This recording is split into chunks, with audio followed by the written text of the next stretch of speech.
नमस्कार। अरुणाचल समाचार में आपका स्वागत है। मैं हूं शोभा। आइए बुलेटिन में सबसे पहले देखते हैं मुख्य समाचार।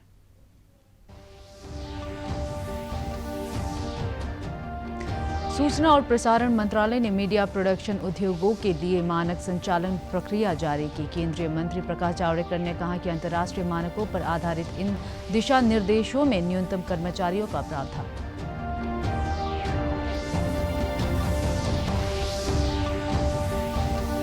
केंद्र सरकार ने कहा है कि एक राज्य से दूसरे राज्य में आने जाने वाले लोगों और सामानों की ढुलाई करने वाले वाहनों पर कोई प्रतिबंध नहीं। केंद्रीय गृह सचिव ने सभी राज्यों से कहा है कि वे अनलॉक 3 के दिशा निर्देशों का पूरी तरह से करें पालन।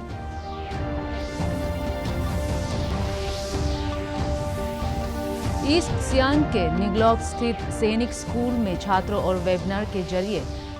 को वेबिनार के जरिए पढ़ाई के साथ साथ कौशल विकास की भी दी जा रही है जानकारी। जानी मानी मुक्केबाज मैरी कॉम ने छात्रों को दिया समर्पण, अनुशासन और कठिन परिश्रम का संदेश।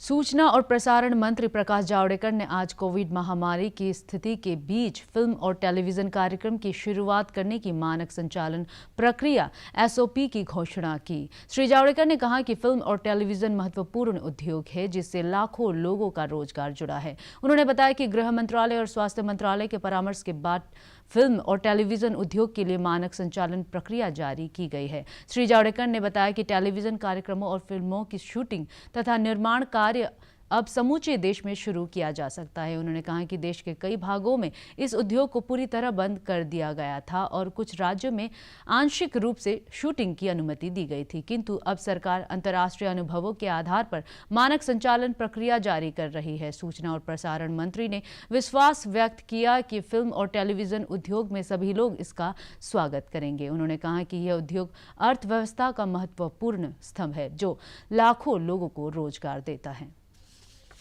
केवल कैमरा के सामने जो होगा किरदार वो नहीं मास्क लगाएगा, लेकिन बाकी लोग जो प्रोडक्शन से जुड़े हैं वो मास्क लगाएंगे, सोशल डिस्टेंसिंग का पालन करेंगे। आज अंतर्राष्ट्रीय जो नॉर्म्स एक तरह से हो गए हैं वो सब लागू किए हैं। मुझे लगता है इससे बंद पड़ी इंडस्ट्री को एक नई संजीवनी मिलेगी।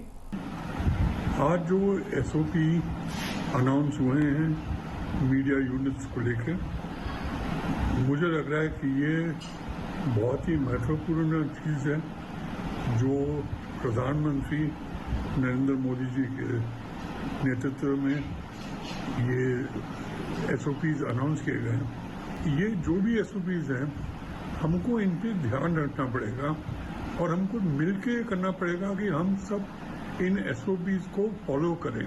जो इंडस्ट्री एक बहुत ही बुरी कंडीशन में है, उसके लिए एक बहुत बड़ी राहत है ये। महाराष्ट्र की सरकार ने पहले ही इसकी अनुमति हमें दे दी थी, जिसकी वजह से हल्के लेवल पे काम हमारी फिल्म और टेलीविजन इंडस्ट्री का शुरू हो गया था। सेंटर से ये SOP आना और परमिशंस शूटिंग का मिलना, ये हमारी इंडस्ट्री के लिए एक बहुत बड़ी राहत है। प्रधानमंत्री नरेंद्र मोदी ने भारतीय खिलौनों को बढ़ावा देने और वैश्विक स्तर पर इन्हें लोकप्रिय बनाने के उपायों पर वरिष्ठ अधिकारियों और मंत्रियों के साथ विचार विमर्श किया है। भारत में अनेक खिलौना उद्योग समूह है और हजारों कारीगर इस काम से जुड़े हैं।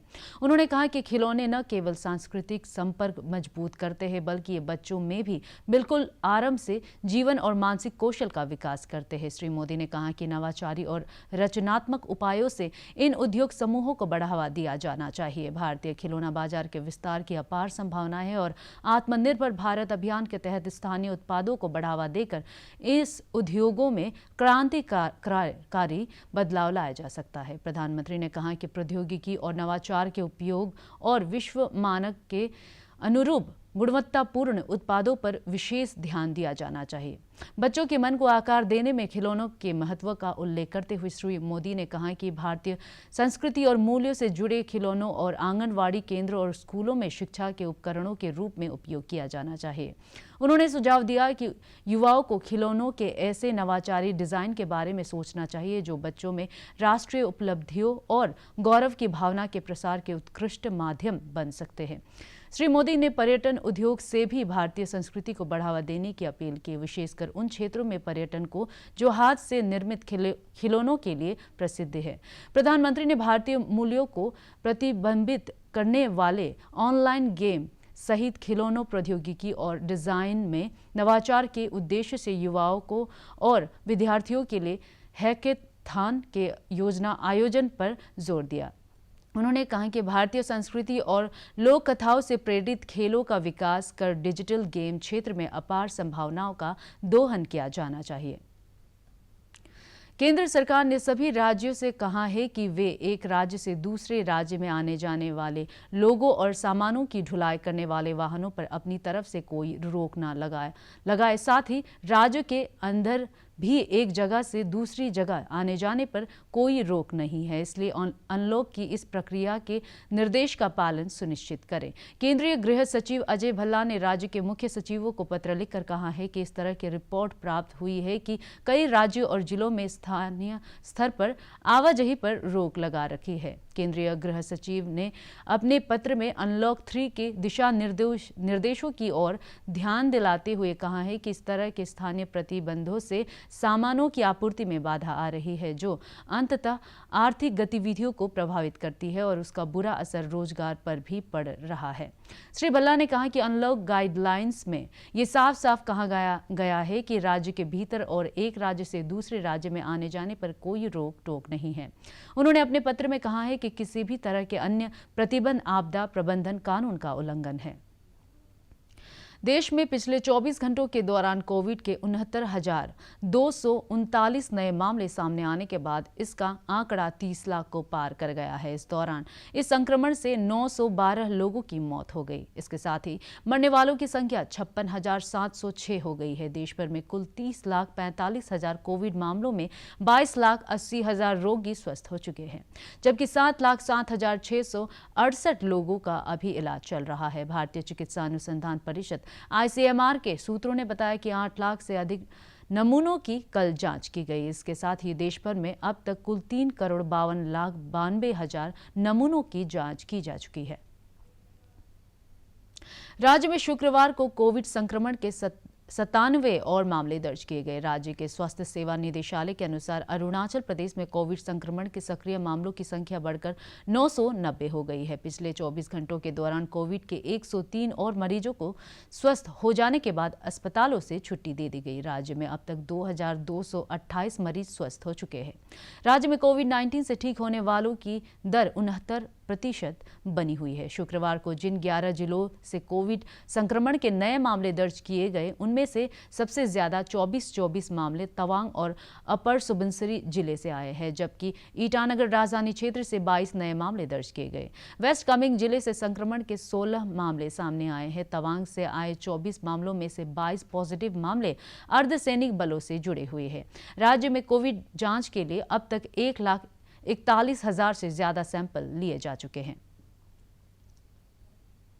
वो तो आ जाएंगे, तो शॉर्टेज बोल के तो नहीं है, सब जगह में हम लोग टेस्ट होता है, लेकिन जितना भी आने से जो कवर मिलता है उन लोग को हम लोग सेकेंड में कोशिश करेंगे कि उन लोग को टेस्ट करेंगे। जैसे कि इंटर डिस्ट्रिक्ट से आने वाला को तो वो तो एज पर SOP और वेदर इट इज फोर्स का हो या ये का जो बाया असम पास नहीं होता है, तो बाया असम होकर नहीं आने वाला को टेस्ट का इतना जरूरत नहीं सर। जो आपका बाया असम होकर आएगा उन लोग को हम लोग टेस्ट करेंगे।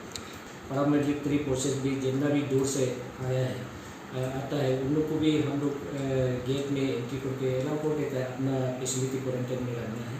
देन 5 दिन का अंदर में रुका रहता है, कुछ सिम्टम होगा तो हम लोग टेस्ट करेंगे as per SOP। East Siang के निंगलोक स्थित सैनिक स्कूल में इन दिनों छात्रों को वेबिनार के जरिए पढ़ाई के साथ साथ कौशल विकास की भी जानकारी दी जा रही है। सैनिक स्कूल के principal lieutenant colonel Rajesh Singh ने बताया कि इस दौरान छात्रों को समाज के विशिष्ट क्षेत्रों के प्रतिष्ठित लोगों के अनुभव से भी रूबरू करवाया गया ताकि छात्रों को उनकी सफलता के लिए जरूरी संदेश मिल सके। इसी कड़ी में विश्व की जानी मानी बॉक्सर MC मैरी कॉम ने छात्रों को समर्पण और कठिन परिश्रम के जरिए चैंपियन बनने की सीख दी। उन्होंने छात्रों को अपने बचपन से लेकर बॉक्सिंग चैंपियन बनने तक के सफर में आई चुनौतियों की जानकारी देते हुए कहा कि छात्रों को खेल कूद और पढ़ाई के बीच संतुलन बनाकर चलना चाहिए।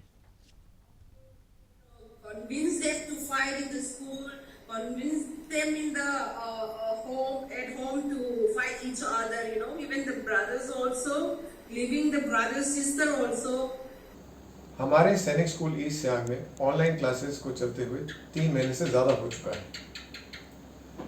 हमने ये सोचा कि बच्चों का टाइम वेस्ट ना हो, इसीलिए हमने जो नए बच्चे थे जिनका एडमिशन होना था, हमने उनका एडमिशन भी 3 महीने पहले ही करा लिया था। तो हमारे स्कूल में लगभग 180 बच्चे पढ़ रहे हैं, 6ठी, 7वीं और 8वीं कक्षा के। तीनों बच्चों को हमने 3 महीने से ज़्यादा ऑनलाइन क्लासेस की हम शिक्षा उनसे उन्हें मुहैया करवा रहे हैं। इसके अलावा हर सैटरडे को हम बच्चों को स्किल कोर्सेज की ट्रेनिंग प्रोवाइड करवाते हैं। स्किल कोर्सेज में हम उन्हें IT, फाइनेंशियल लिटरेसी की ट्रेनिंग दे रहे हैं, ट्रैवल और टूरिज्म और हैंडीक्राफ्ट्स की। बिहार में बाढ़ की स्थिति में पहले से सुधार हुआ है, लेकिन बाढ़ का प्रकोप अभी भी बना हुआ है, जिसमें से कम 1 दर्जन से ज्यादा जिलों की 80 लाख से ज्यादा आबादी बाढ़ से प्रभावित है। उधर असम में बाढ़ की स्थिति के आकलन के लिए 6 सदस्यों का केंद्रीय दल बुधवार को राज्य का दौरा करेगा। इस वर्ष 3 बार आई बाढ़ से राज्य के लाखों लोगों पर इसका असर पड़ा है।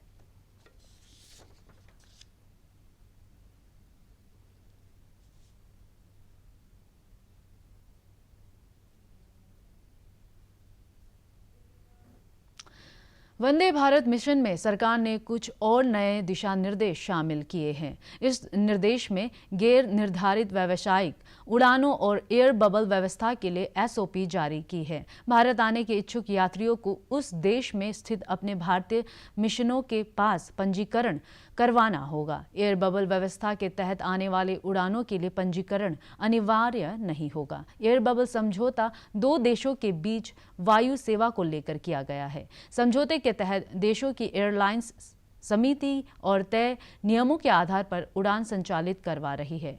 भारत ने अमेरिका, ब्रिटेन, जर्मनी, फ्रांस के साथ एयर बबल व्यवस्था के लिए समझौता किया है, जबकि 13 अन्य देशों के साथ बातचीत कर रहा है। प्रधानमंत्री नरेंद्र मोदी आकाशवाणी से 30 अगस्त को सुबह 11 बजे मन की बात कार्यक्रम में देश विदेश के लोगों के साथ अपने विचार साझा करेंगे। मासिक रेडियो कार्यक्रम की यह 68वीं कड़ी होगी। श्री मोदी ने लोगों को आगामी मन की बात कार्यक्रम में अपने विचार साझा करने के लिए आमंत्रित किया है। लोग 1800-117800 पर रिकॉर्ड करा सकते हैं या नमो ऐप, ओपन फोरम या माई गॉव पर भी अपना विचार साझा कर सकते हैं। इसके साथ ही लोग 1922 पर मिस्ड कॉल दे सकते हैं तथा SMS पर प्राप्त लिंक के जरिए भी सीधे अपने सुझाव दे सकते हैं।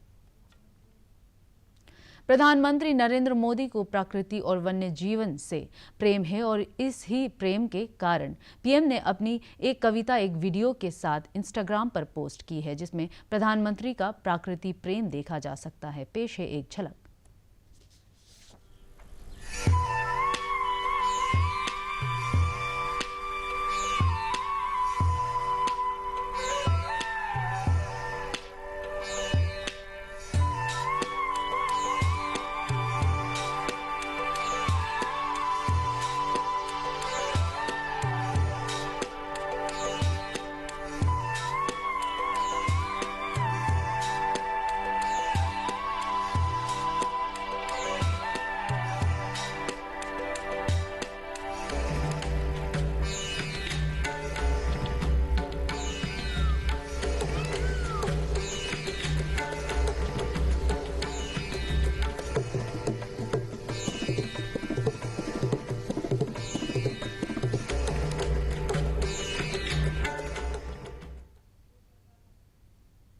स्कूल शिक्षा और साक्षरता विभाग ने देश भर के स्कूलों के अध्यापकों और प्रधानाचार्य से नई शिक्षा नीति 2020 को लागू करने की प्रक्रिया पर सुझाव मांगे हैं। अध्यापक अपने सुझाव इस महीने की 24 से 31 तारीख तक अपलोड कर सकते हैं। सभी सुझाव पर राष्ट्रीय शैक्षिक अनुसंधान और प्रशिक्षण परिषद NCERT के विशेषज्ञों का दल विचार करेगा। शिक्षा मंत्री पोखरियाल निशंक ने बताया कि नई राष्ट्रीय शिक्षा नीति को लागू करने में शिक्षकों की भूमिका सबसे महत्वपूर्ण है। अरुणाचल समाचार के आज के अंक में इतना ही। हम कल फिर हाजिर होंगे अरुणाचल और देश दुनिया की खबरों के साथ। आप देखते रहिए अरुण प्रभा। नमस्कार।